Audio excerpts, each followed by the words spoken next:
Hello, people of the universe. So for today's video, mag-unboxing lang tayo ng parcel na dumating from, alam nyo na yon as usual, from Fully Book. Ipapakita ko lang sa inyo yung dalawang book. Isa dito, philosophy book. And this is actually my first ever philosophy book.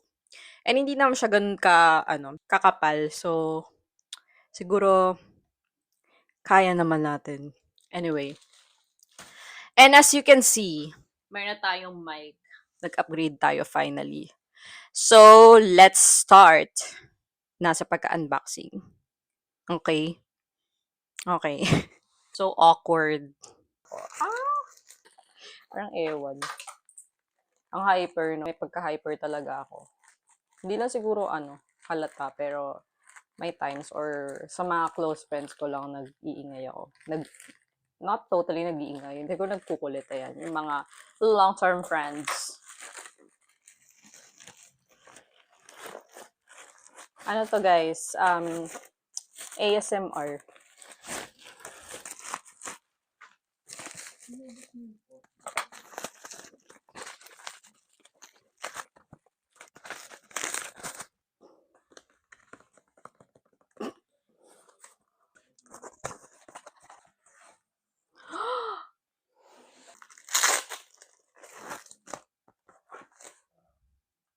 Yes. Oh my God. Dalawa ba siya? Ay, hindi. Isa lang bookmark. No way. What? Ito na siya. Ito yung philosophy book by, Fear and Trembling by Soren Kierkegaard. I am not sure sa pronunciation. And also this classic Frankenstein by Mary Shelley. Hindi ko pa ito nababasa as in. Kaya, tignan natin. Mention nga sa previous video ko, yung pangalawang video ko na gusto ko kako na magbasa and to lessen my screen time kasi ayoko talaga mag-scroll. And hindi rin naman talaga ako active sa social media.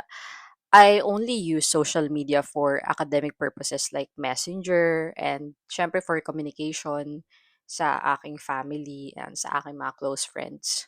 Ayun, may I don't know if normal ba to sa iba, pero wala, ayoko lang mag-participate masyado sa mga social, na yan. Masyado na ba ako matanda for that? Masyado ba akong seryoso or boring na tao kung gano'n? Pero mas nakapag-focus ako sa sarili ko kapag hindi ako ganong nagso-social media.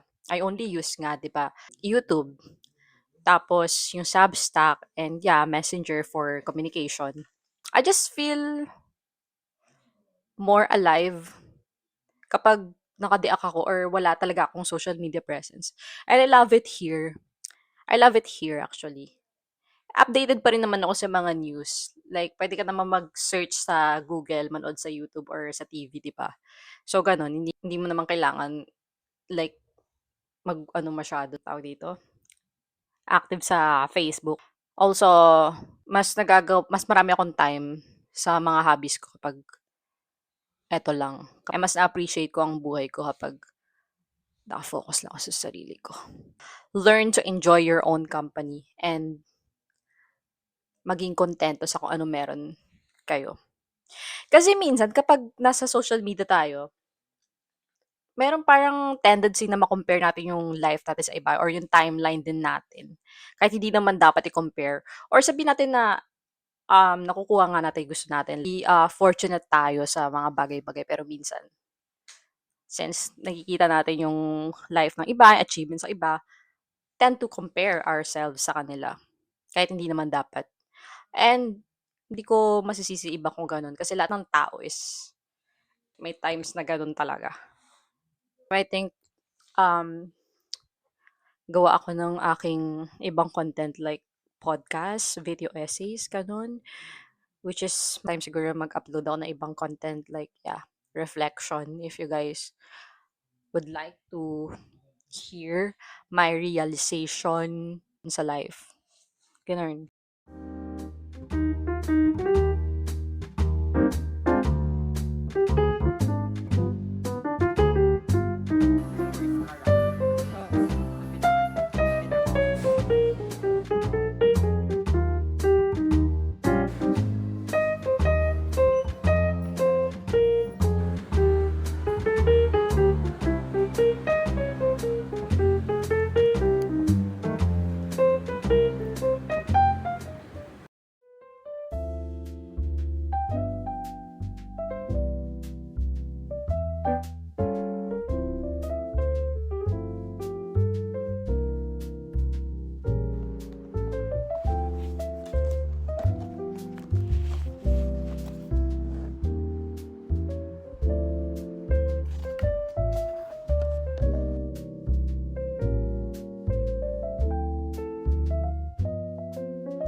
Sobrang kalat ng desk ko right now. Going to finish this book.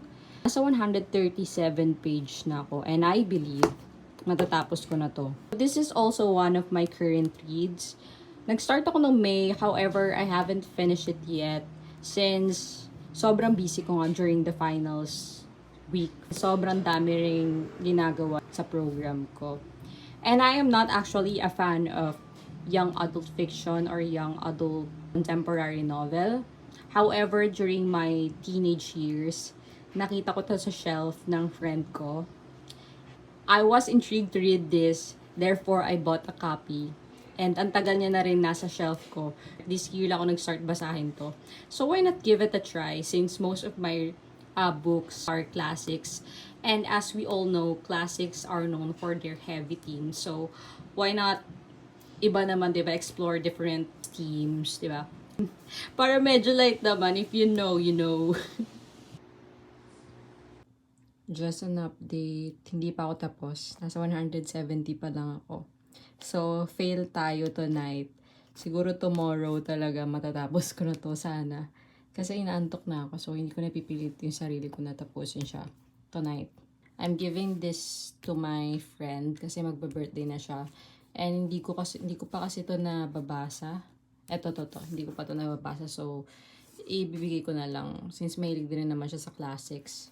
Eto rin, ibibigay ko. Okay. Good night.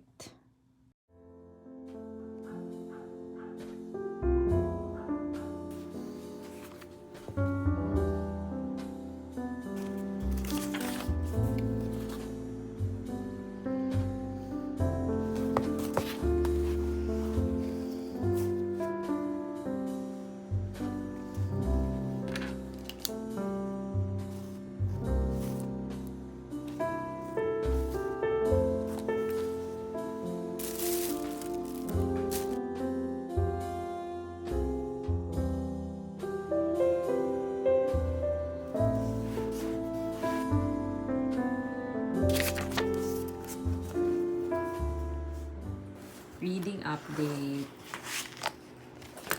Nasa 201 page na ako. So, patapos na rin kasi last chapter na to. And hanggang 208 yung pages na to. Kung nasa hulihan, hindi ko na isasali kasi appendix na lang yun and yung about the author. So, let's go!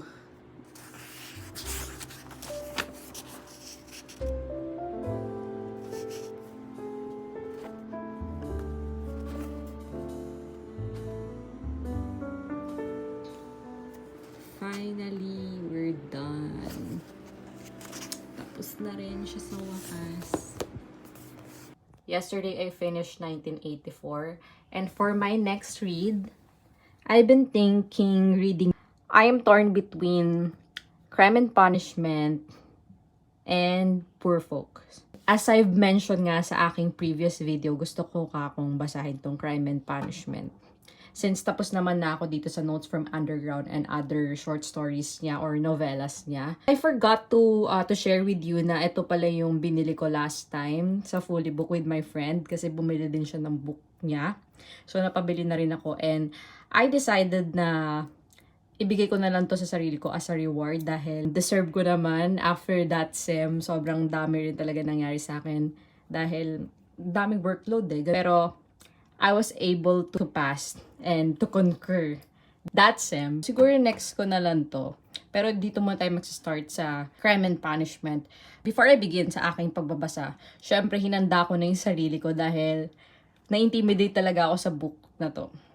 Kaya hindi ko siya nabasa. I also prepare my book journal kasi dun ko ililist down yung mga names. Kasi alam naman natin pag Russian literature, I don't know kung Russian literature in general or sa works lang ni Dostoyevsky na maraming pangalan sa iisang character. Para maiwasan ko rin yung pagkalito. Kasi pag nalilito ako, nawawala ako sa momentum. So, hindi ko na alam kung nasang part na ba ako, kung nagagrasp ko pa ba yung books. Also, gusto ko i-share, sulat lahat ng aking reflections or insights from this book. Sabi nila sa mga na-research ko na parang kilala daw si Dostoyevsky as psychologist of their century.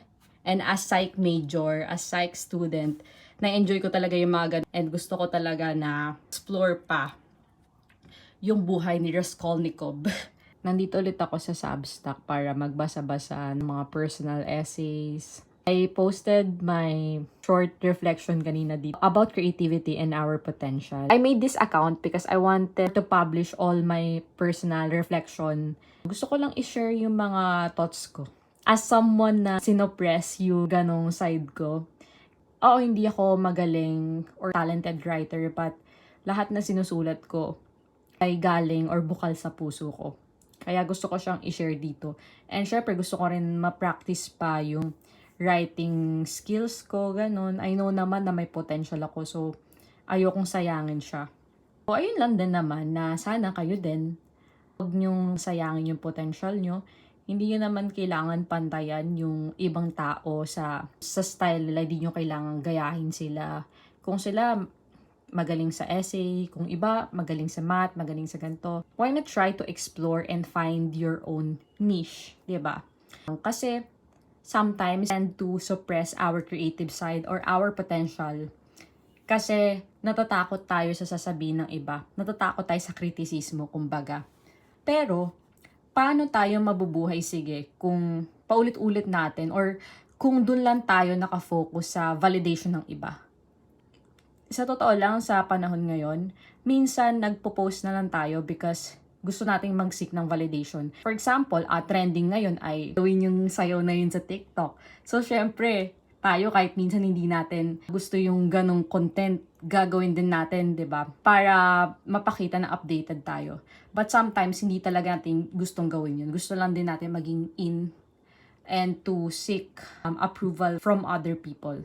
So, yun yung mga realizations ko lately na gusto ko lang din i-share. Kayo din, gawin nyo lang ng gawin yung gusto nyo kung saan kayo masaya. Basta wala kayong tinatapakang iba or hindi naman kayo gumagawa ng masama. Try to explore and wag nyo sayangin yung potential nyo. Kasi lahat ng tao, may kanya-kanyang creativity. Nahihiya lang tayong ipakita yun dahil sa mga sasabihin ng ibang tao or ano iisipin ng iba pag ginawa natin yun. That's one of my realization. So, minsan lang talaga kailangan natin mag-isolate para makilala natin yung sarili natin.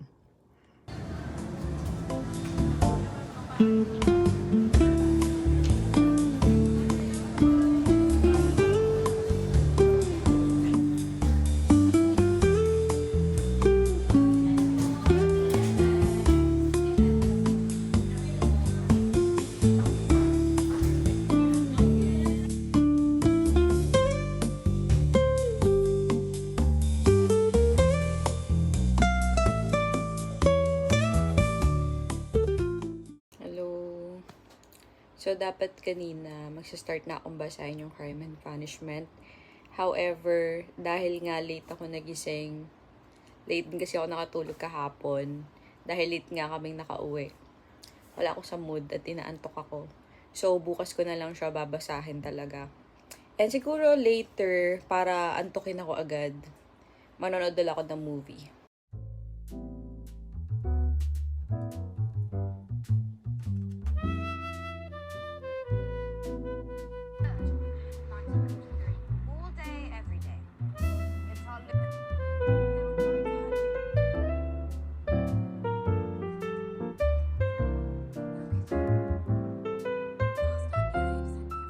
Today is the day. Mababasa ko na rin siya sa wakas after 1 year na nakatambak sa aking shelf. And magbibis din ako ngayon para mukha naman tayong presentable. Ayun, kinakabahan lang ako kasi God. Mamimili ako ng damit na susuotin ko ngayon. Pero, you know, as usual, black pa rin kasi majority ng aking damit ay black. So, if you know, you know. Actually, I'm a Scorpio dominant. Siguro dahil isa din yun. Joke. Nag-base sa astrological placement. I have Scorpio placements. I'm a Scorpio dominant with a Capricorn stellium. So, siguro dapat yung mukha tayong anes. Puro siya long sleeve. Our look today. Ito yung napili ko.